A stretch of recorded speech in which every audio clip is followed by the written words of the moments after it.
followed me, likely here, LinkedIn, Facebook, YouTube, email, whatever it is you've been following me on. I am so appreciative of all of the years of just help and uh, support on projects that I've been trying to bring to life for over a decade now. I want to bring a very big announcement to you today, and that is there are several of them that I want to talk to you about. But first, I kind of want to uh, go back to when I first decided I was going to be a thought leader and public speaker and author. I was a financial advisor, and growing up, money was something of a conflict in our home. It was a stress point. I saw my dad all the time being stressed out about it at work. Um, and grew up in a wonderful family, parents that loved me. They taught me wonderful values, morals, principles that helped to guide my life. But money was always this thing that I wanted to personally try and fix in my own life. So as I tried to find my way, and I really wanted to know, what is it that I wanted to become someday? What's my career? What is it that I really love doing? And I tried to talk to people about this, or try to get advice and counsel. And I'd ask my dad, and he'd give me some good advice. And he was so patient with me. And it was very evident that I was supposed to go to college. And when I went to college, I actually was giving up a very big opportunity to take over my father's business and the family business and kind of run it. I gave that a shot and just really felt in my heart. And as I prayed and looked for direction, that was not the right direction for me. I needed to do something different. And as I was looking around and I started interviewing people, I asked those in my church, those who I worked with, even clients that I was helping to do their plumbing at their home. Like, hey, I really think that I would be good as an airplane pilot. I love it. I think it sounds really fun. And what's interesting about that conversation as I was guided towards becoming a pilot for years and years. And I told everyone after my LDS mission to Denmark that, hey, I was going to be a pilot. And actually on my mission, I would tell people about, hey, what do you want to do when you get back? I'm like, well, I'll go to college, or I want to be a pilot. It sounds so fascinating. And I loved my first lesson. I loved flying with my dad when he got his pilot's license. Just sounds so fascinating. But what I come to figure out is that the life of a pilot for the first 10 years is really not family friendly at all. I realized very quickly that I really liked the freedom that my father had to come and attend my soccer game, for him to be the coach, for him to be a part of the community and church and serve in ways that a lot of other dads don't get the opportunity to, because they don't have a flexible job, they don't control their time. And I really wanted to be there with my wife and, a bunch of kids, and who knew, when that was about to happen. I just wanted that. And I felt really close that I could be successful at business. I could be successful, and I can also have a family. I can also be a good dad. I knew that there was this possibility. There's a lot of voices on the side saying you can't do that. You just have to work like nonstop and be crazy about it, and then you can be successful. And I think that's nonsense. I think you can have it all. You just have to focus really, on schooling or on your education, your formalized or informal education, but also your just your technical advancement in that industry, whatever it is you'd like to do. And you need to have the buy-in. In fact, I think it's the other way around. Having my family support me during my bachelor's degree, my master's degree, my PhD experience, having them saying, Dad, you can do it, or honey, you can make this happen, you can achieve this. That by far enabled me to be the person I am today, but also to achieve great things. I think, we think we can just go ahead and achieve all these things on our own. It's just no one actually exists on an island, right? We're standing on shoulders of giants, but we also work together in families and in marriages. That's how we come to this earth. Regardless of your beliefs, which I believe God sends us here on purpose to a family with a mom and a dad, that would be the ideal situation. Now, all of us get that ideal situation. I understand, but I do believe that is the ideal, and I think that we can move society towards that. So that said, I set off to school. I want to conquer the world, and I knew that it's not going to be a pilot. It just doesn't make sense. Their life is not accustomed to work-life balance. I have interviewed pilots on my podcast, and I found that most of them actually really, really struggled with balance. And it's very apparent that I made the right decision for me. And I'm not saying don't be a pilot. I'm not saying, any of that. But I do believe that there is a hefty price, and it's possible that I would have never even met my wife. It's possible I wouldn't have the beautiful family that I have today if I really poured myself into Air Force and becoming a pilot. Who knows? Maybe I would have met somebody else. I don't know what God had in store, but I'm so grateful that He pushed me this direction. That was the direction for me. And what was interesting is I didn't realize it was laying the foundation for this first book. This first book, it was almost 10 years in the making. I had tried. I had written a PDF ebook that I threw out there, a little bit about relationships and goal setting, and at the very beginning, and it just didn't have any traction. I didn't know how to market it. I started writing another manuscript, and in fact, I was very, very inspired by a manuscript that I had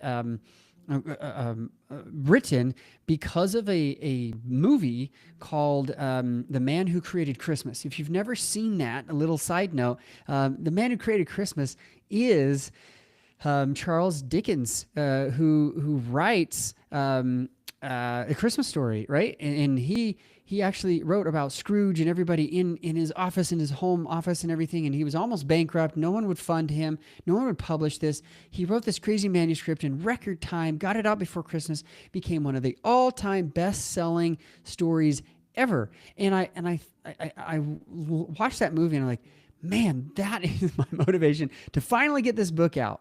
I'd been speaking on stages and people have been asking me for books, and I've been talking about time management, productivity, and balance in a certain sense. So I set off to write a book. And that book, actually, I still have it someplace, is a story of a man who kind of loses his way. He loses his balance, forgets about his priorities, the things that are most important in his life. And he sees a friend who inspires him. That friend begins to coach him kind of informally, and goes to breakfast like once a month or so and tries to help him change his life. And he has a series of events that really kind of knock him off his feet. And in fact, he ends up in a car accident, and his life flashes before his eyes, and then makes this great change. And I thought, this is a great book. I want to publish it. It's so awesome. And then I got to the publishing stage. And in the publishing stage, everybody and nobody wants you. The traditional publishers, they're like, yeah, line up for 2 years. We'll wait till your book. Let's see if it even has any, steam. You're going to do all the marketing. We're going to publish it, but we're going to take all the profits. And you basically are on trial. Because if you do really well, maybe we'll sign another one with you one day. And I thought, that is not the way I want to go. So I looked at some hybrid publishers, and a lot of them were PR firms that really just wanted a whole bunch of money up front for them to secure, working with me and all these things. And I thought, that's not it.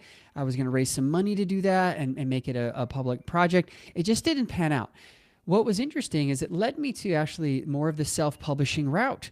And in 2020, and when everything hit the fan, I had this manuscript and I was going to go self-publish it. And I came across a coach who was influential in my life to say, you know what? You wrote the wrong book. The reason I wrote the wrong book is I didn't invite any one of you, none of you, to be a part of this project. I didn't have a podcast. I didn't have a following on socials. I really didn't have much of an email list. I have all of those now, which is phenomenal. It's awesome. But, here's the thing. I needed input. I needed to know, what was it that business owners are really struggling with balance. I had my ideas, and I completed my PhD in family and human development. And so I was looking at this going, I know what I think balance is. I know what business owners struggle with. It's money, and this overwork, workaholic mentality is keeping people from actually making it a priority to be with their families. And yet that's the thing. Like, you cannot fix relationships. You cannot mend, those parenting foibles that you have with your kids without spending time with them. You can't, have true intimacy with your spouse if you don't make the time, not just quality time once in a while. You have to have quantity and quality. So what I got from my PhD experience was that, you really need to have this time. Well, I need to rewind just a second because I skipped a bunch. I along the process trying to figure out what I wanted to do, I ended up in the financial planning industry because they had great balance. The lifestyle was awesome, and I could help people with money, the thing that my parents and I, quite honestly, were struggling with. Long story short, the experience of being a financial advisor for a decade led me into a master's in psychology to really, really understand goal setting, stress, psychology, motivation, the things that are really weighing on individuals' minds. Yes, I learned a bit about abnormal psychology and diagnosing and various abnormalities with psychology, but I really wanted to focus on those who were hitting high, that were really achievers, high achievers in life. And that led me to also realize that no man is an island. Psychology is a study of the brain and in the body and how it interacts. And so I realized that, yeah, I have all these studies, but most of them are about relationships and families and issues involving other people. So I did my PhD in family and in human development and a focus on marriage and money. I wanted to look at, individual psychology, marriage, the stress and the communication and all the problems that go with marriage and what people do really well there and how they interact, and why it can be not as stressful as a lot of business owners might encounter, right? So I kind of had the book knowledge, and I spent, quite honestly, from 2002 to 2016. I took the long route. I didn't go straight to these. I worked in between and had some life experience and tried coaching people and did the things I could in the meantime, odd jobs, and I started speaking a little bit. Anyway, nobody's path is like this. Mine is all over the place, okay? As you can, probably tell through this episode. But I will tell you that what happened to me was that I was really directed. I was directed into money, psychology, and relationships. And I have this yearning to learn and to learn from other people. So fast forward back to my coach, who's like, Travis, you have a PhD. You have all the book smart. You have all the knowledge, but nobody cares. And that was a big slap in the face. I thought, well, if I just get the knowledge, then I can help people. I can help them not be overworked workaholics. I can help them in their relationship to have better marital intimacy and less stress in their family. And I can help them with their parenting so that they can raise these, successful children. That was my desire all along, so that I could also have a family life that encompassed all those things. I wanted to be a high achiever, successful. I wanted to have a great marriage and family. Those were all my desires. Crazily, I ended up in the place that I found most of these other business owners in, what I call the workaholic trap. Okay.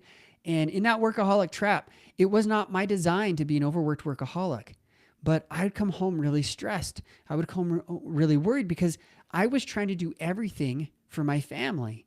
I was trying to be everywhere and everything to everyone. And because I accepted everything and I wanted to be Superman, superhero to everything, I was slowly falling apart, and I didn't realize that I lost a lot of my health. I didn't ride my mountain bike for several years. I barely worked out. I gained like 30 pounds. I didn't feel good about myself. I was depressed often. I don't think I was clinically depressed at any point, but I maybe so. I dealt with it in unhealthy ways that led to bad habits and addiction. And I went through addiction recovery, my wife and I. And, this is something that I don't really share very often, but it was a struggle. And so I really, really relate to other business owners, because here I am trying to help them with the things that I believe they want. And that's this great balance, only to find myself stuck there. And so my coach was like, "Hey, you're struggling with this. You have the answers, but you haven't involved people. You haven't asked them to help you. And this is the most important part about marketing anything you're going to do is you have to get involvement." So on my birthday, March 24th, 2020, I said to the world, I didn't have this book. I just had a concept. I'm like, I've got a manuscript, but I need your help. I need to see, like, what are you experiencing when it comes to balance? What are the myths, the lies, the things, the struggles, frustrations, your concerns, your challenges, all of those things? What is it that is really causing you to have this as such an issue? Little did I know, this is the best time to ever talk about balance. As the world was shutting down for COVID, I was announcing this, and quite ironically, that night, San Marcos, Texas. You can look this up if you want to, double check my facts. But San Marcos, Texas closed down all the parks, all the main things in their city, March 24th, 2020.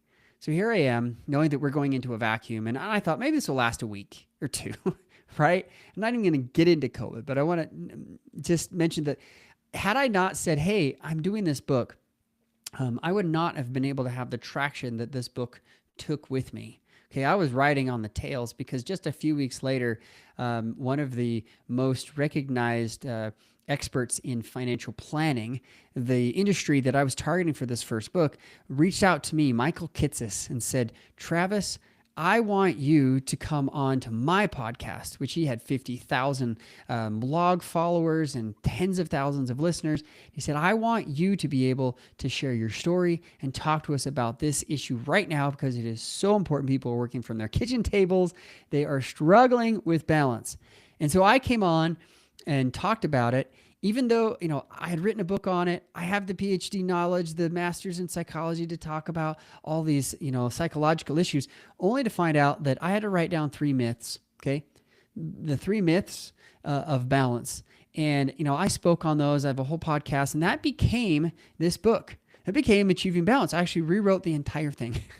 I realized that as I started interviewing others and others wanted to interview me about balance, that I left out some key components in that previous manuscript. And it was because of this interaction. It's because I asked people, I wanted to interview them about their experiences. It also led to some client work, and it led to us doing $250,000 during COVID. In that first year, just 9 months, because I started in really April. By the end of the year, we did over $250,000 with me, myself, and a part-time, half-time assistant. And, it was crazy, the ramp up that brought. And COVID was a really hard time, difficult time for all of us, psychologically, physically, spiritually, relationally. But I was so grateful for the opportunity to let my book launch then. That led me to stages all over the world, internationally, virtually at that time, and also in person. It's been a fantastic run, and I've really appreciated that. But I know I left out in Achieving Balance the marital aspect of what I call couple development, that you really need to achieve goals long-term with your spouse. Okay, so this is really the first book. I believe that everybody can build a business with balance. And maybe that's what I should have called this, build a business with balance. Balance is not equilibrium. It is working on your highest priorities. And it is so important because that's the same type of principle that you want to have at work. You want to be productive. You want to use your time to your best abilities. Okay, and time, quite honestly, is your greatest asset. And after my PhD experience, looking at everything, you can't improve anything unless you put the time toward it. You want to improve your marriage, it's all about time. You want to improve, your golf swing, you got to spend the time. You want to improve, your ability to public speak, you've got to make the time for it. So that's when I also started the Make Time Institute, because that was the growing, the overarching, most important principle is making time. That also led me to say, well, gee, I've written this first book, Achieving Balance. I need to write another book called Marry and Grow Rich. Now, this book I've been talking about for the last 3 years. And quite honestly, it's been a long ride because we started calling it something else. We started calling it Balanced Growth, and it morphed, and then I had to pull it down from Amazon and republish it. It was a fun ride, but I think I made the right decision, because when it comes to money and marriage, there's the psychological, there's the Think and Grow Rich aspect of the psychological, retame your limiting beliefs, your blocks, the negativity that's in your mind subconsciously, and reprogram it. So that's a big part of this. But the play on here was Marry and Grow Rich with, go ahead and, work on this with your spouse. And I have found that with business owners, that the number one thing is they want to grow their business and they want balance. They want both. And there's a lot of voices saying you can only have one. And that to me is a joke. You can grow your business and scale, and you can have great balance in your life. Because again, balance isn't doing everything at once. It's making sure that your priorities are in order and making the time for the things that are most important. Typically is spiritual and physical health, and not necessarily in that order, but mixed up in between. Relationship with family and your spouse. Those are usually the top 3 or 4. Okay. So, if you're making time for those things, it actually lifts every other aspect of your life. It helps you at work. You have more energy, more time. You're more productive because you want to clock out and go home. You want to do things that are more important. And so you get right to work. You're not wasting time. You're not fiddling around wondering what to do. And you're very proactive at work.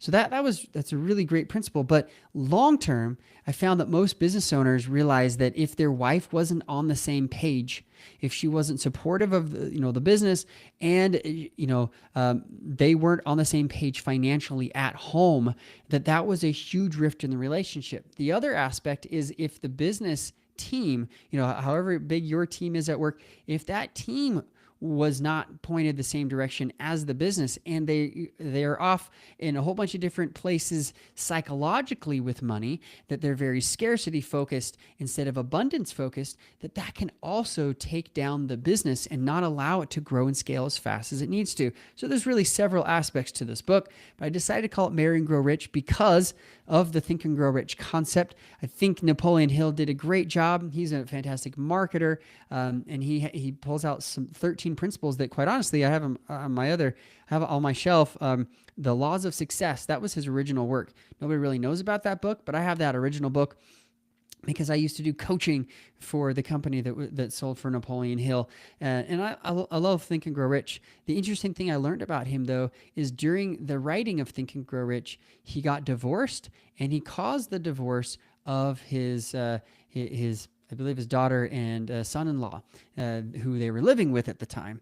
Yes, he went on to be fabulously wealthy and very famous and infamous really in this concept of Think and Grow Rich, but it's a psychological principle. It's been around for decades, even eons since the beginning of time. What you think about, how you focus your energy, it's even biblical, right? What you sow is what you reap. Like Christ taught this a long time ago, and even prophets before have taught us about faith and hope and who you put your trust in, right? If you do that, then you can become.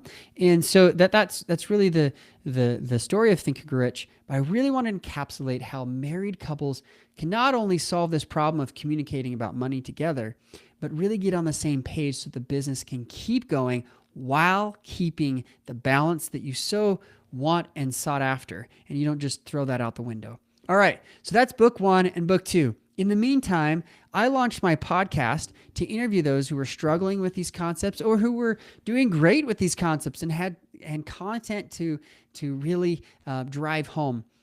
And I've done a lot of lives. I've done a ton of webinars about these concepts for the past 5 years.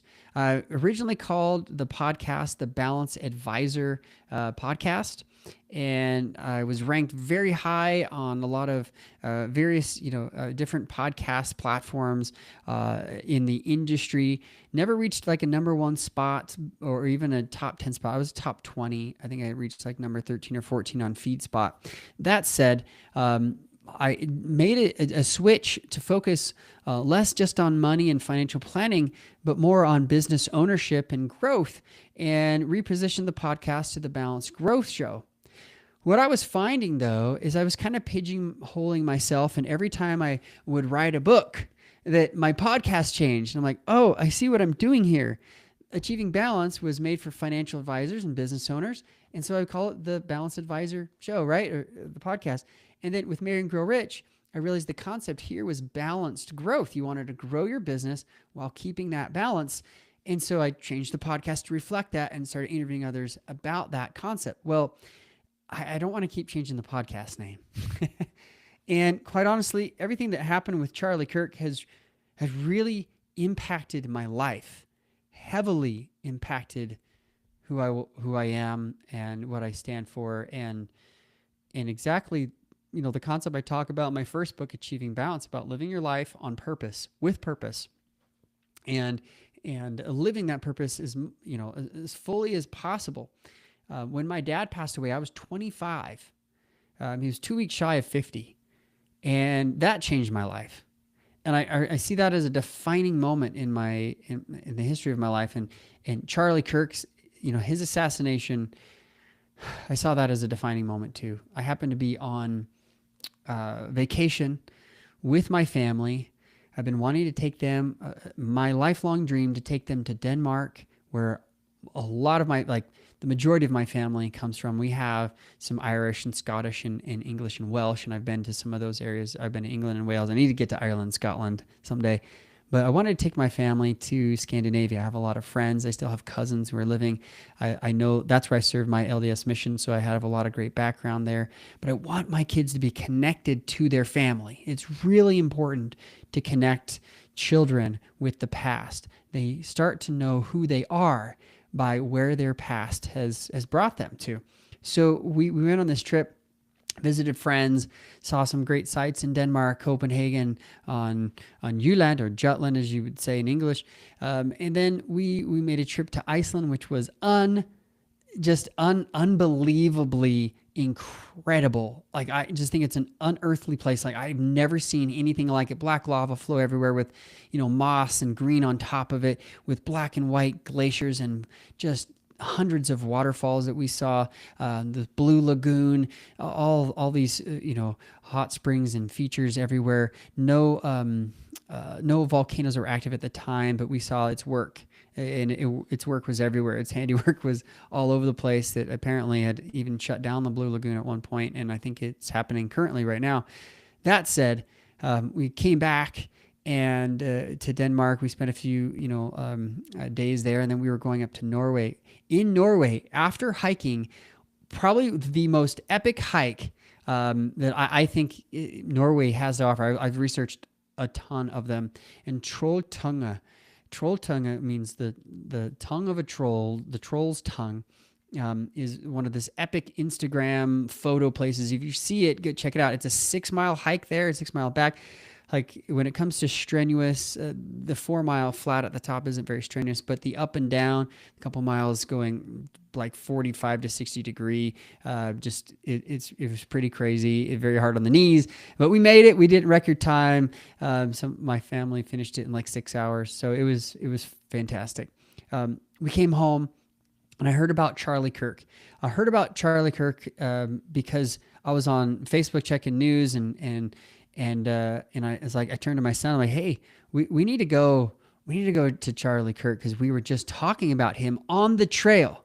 Literally on our hike, we were talking about Charlie because my son had some questions about his educational pursuits and his direction and goals. And I gave him some advice. And I'm like, hey, some people are saying that, college isn't worth it, but some people say it is. And let's talk about the details because it's never just black and white. Let's talk about details. And we were having that conversation. I'm like, hey, look, Charlie's coming to our neck of the woods. We should go. We live in Utah. I'm just, 15 minutes away from Utah State University. And I have family and friends attending Utah Valley University, where I actually spoke and taught for a while there for a couple of years, actually, at UVU. So I know that campus really, really well. And then, not kidding, 30 minutes later, all of a sudden I get these news, feeds and reactions. I try to, keep away from my phone on the vacation, but when they pop up everywhere and people are texting me all over the place and emails and everything, I'm like, oh my goodness, he got shot. And then several minutes later, within a half an hour, I found out he was dead. I, I had some time to reflect. I really struggled going to bed that night. I prayed a lot and wanted guidance and direction about what I should be doing more. What else can I be doing? How can I help? My degree at BYU, Brigham Young University, which was just 15 minutes from UVU, very conservative, very Christian. Obviously, the Brigham Young University is a Church of Jesus Christ of Latter-day Saints. Like, it is their main campus, main university. We've got a campus at Rexburg, Idaho, called BYU Idaho, and there's one in Oahu that is called BYU Hawaii. And we even have a space in Israel called BYU Jerusalem Center. That I don't think anybody's in there right now because of all the things happening in Israel. That said, BYU has been a big part of who I am. I grew up going there and attending functions and educational, what they call Education Week, as a kid, and really learned about the campus and learned about its functions and how we can have religious discussion and be able to learn in an environment that allows the brain and the mind to really thrive. There are a lot of great people have come out of BYU. I won't spend all my time. This is not a podcast about BYU, but it had a great impact on me. And the degree that I was, trying to get through and learn was sociology. One of the most liberal degrees, and in any other campus, I probably wouldn't have taken it. I had some liberal professors. And I don't mean liberal in the traditional sense of open-minded, quite the contrary, very close-minded. In fact, I was chased out of a classroom one time because of a question. I posed a question. I wanted to learn about a certain topic that I want to go into right now. And I thought, what am I doing here? This is crazy. But I learned so much about socialism, about fascism, about true communism, about capitalism, and all of these ways of thinking, and how the society really does have an effect on individuals, how it affects marriage and family and our goals and our achievements. And I thought, man, there are a lot of social problems going on, and that was 2003, 2004, even into 2005, and I was working on becoming a financial advisor at the time. How those two work together? Honestly, sociology really helped me to understand the world in a bigger, larger sense, and help other people with their goals. I thought it was fascinating. I also worked in a lot of social psychology about how people interact in groups, and it was fascinating to learn about the systems here in the United States, our prison systems, our religious systems, a lot of the things that we are trying to utilize to help society. Many of them they're broken. A lot of our systems are broken. So that said, I think understanding socialism, capitalism, fascism, communism, a lot of these isms, and looking at your religious backgrounds and looking at the media and how they influence individuals, it has a great impact upon our minds, has a great impact upon how we act towards our goals and our money, our finances. Okay?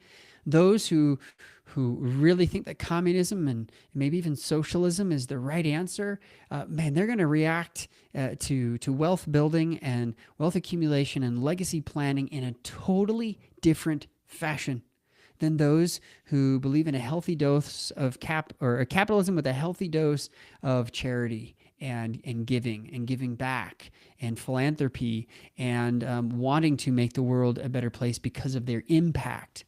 Okay, so what does that have to do with anything that I'm telling you about? Why am I telling you this big, long story? Why am I ramping up to this? You spent, 33 minutes with me. Here's the thing. I have probably 10 other books on my mind. I have so many projects I want to get to, and I love writing for the sheer fact of getting thoughts out that I've been thinking about for a very long time.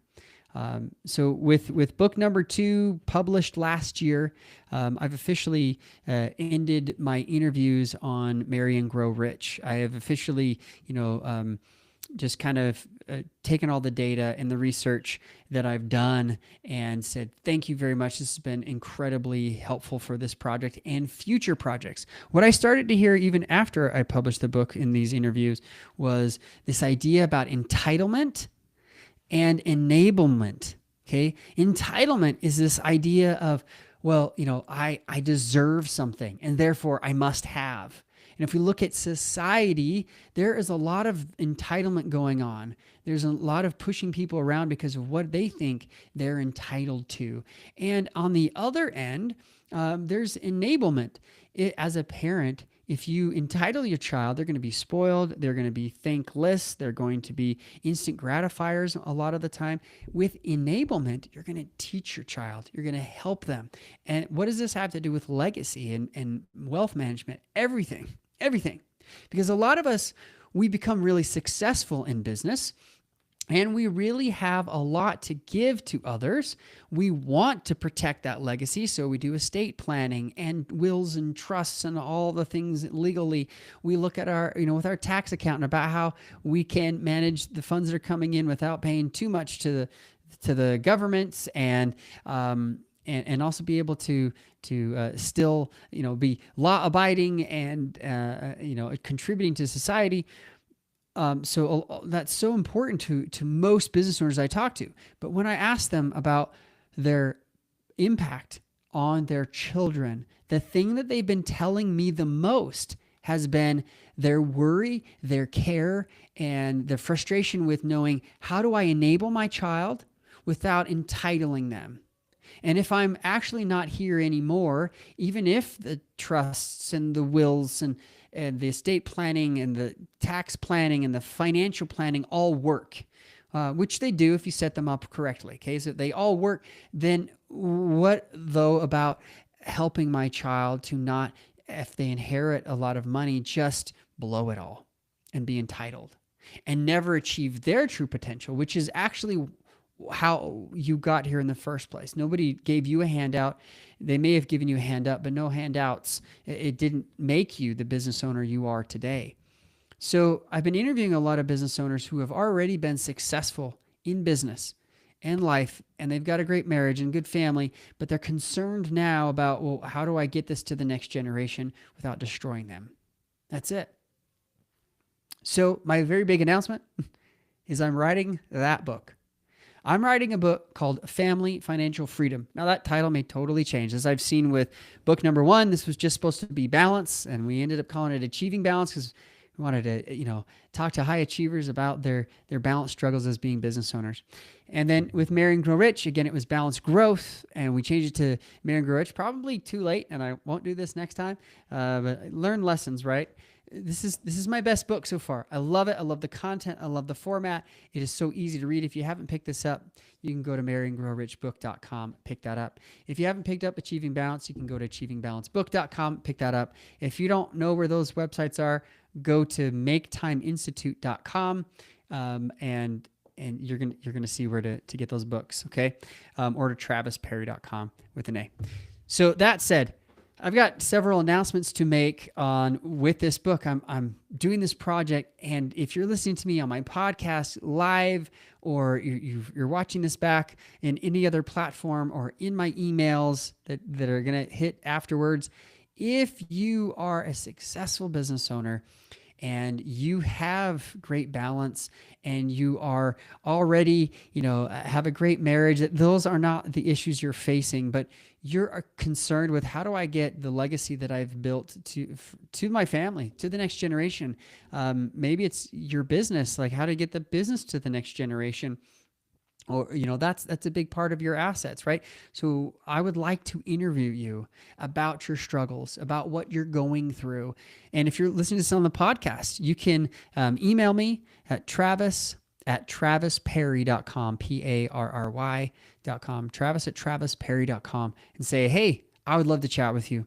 It's 15 to 20 minutes. I may even feature you in the upcoming book, like I have book 1 and 2. I featured a lot of those who I've interviewed, and your details are insightful to help me direct to this book. Because quite honestly, Had I not, I would have published a, kind of a business fable with no audience. It would have flopped, and I would have been really discouraged thinking that I'm a bad writer.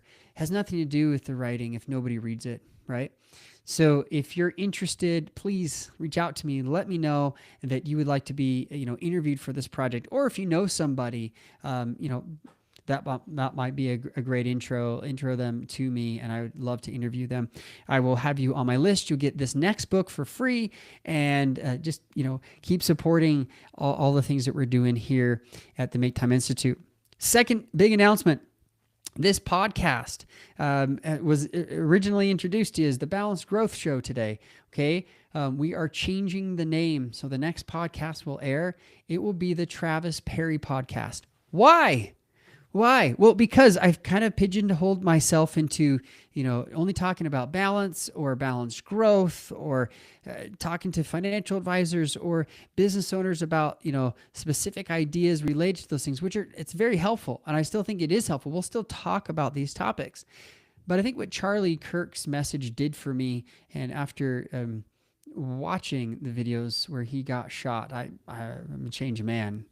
I've never seen anyone actually get shot, let alone how he was murdered. And I thought, I want to stand up in any way that I can for freedom and for Christianity, for my beliefs and values. So I want to serve you as Christian business owners, as freedom fighters out there. I'm going to change the name to the Travis Perry Podcast so that I can speak freely about social issues related to money. I can speak freely about issues that are related to masculinity and femininity that are completely misconstrued on the right and on the left. It doesn't matter. They're getting these things all wrong, but there's no family studies professors standing up. They care, about grades and grading and papers and research with their students, that's fantastic. But I realize I have this voice and I need to stand up more and be able to deliver things that I think are very pertinent to you, very pertinent to your business, very pertinent to your mindset and your family, and quite honestly, freedom in general.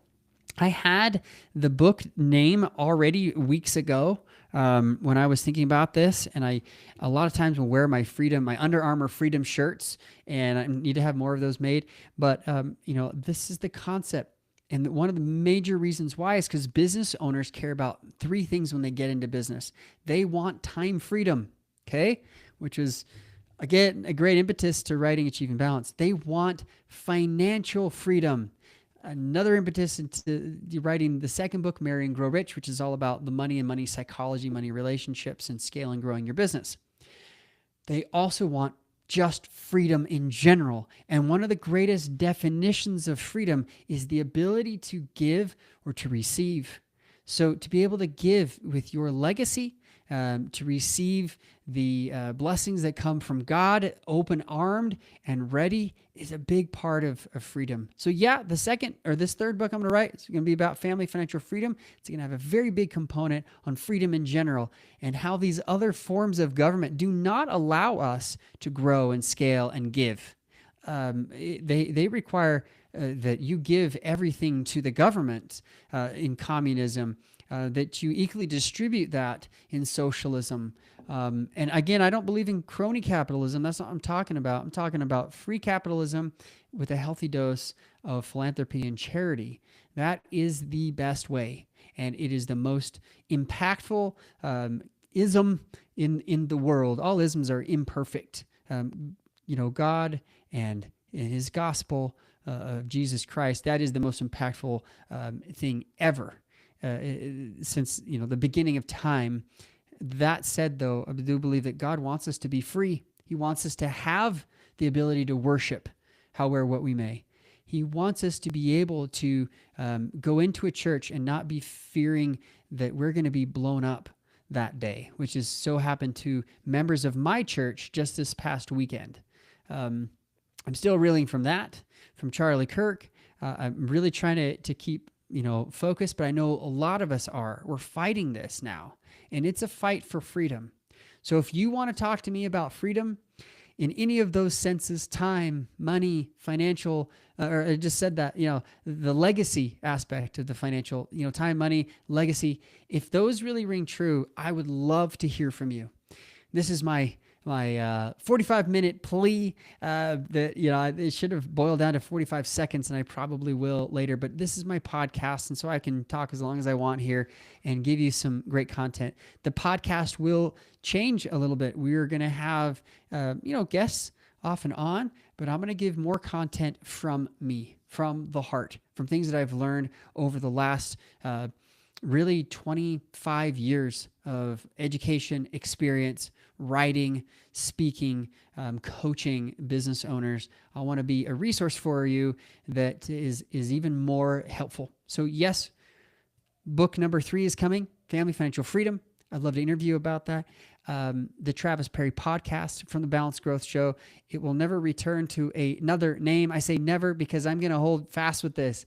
It's got to be the Travis Perry podcast so that I can open up on these topics and subjects and be able to educate and enlighten, because all these things are related. These concepts all are related.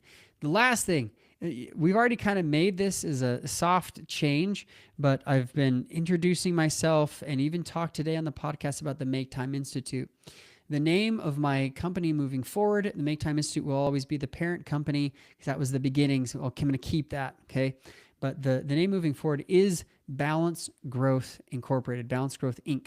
So the website, everything has already been updated. You can go to balancedgrowthinc.com. You can see where my podcast is. You can see my speaking. You can see my books.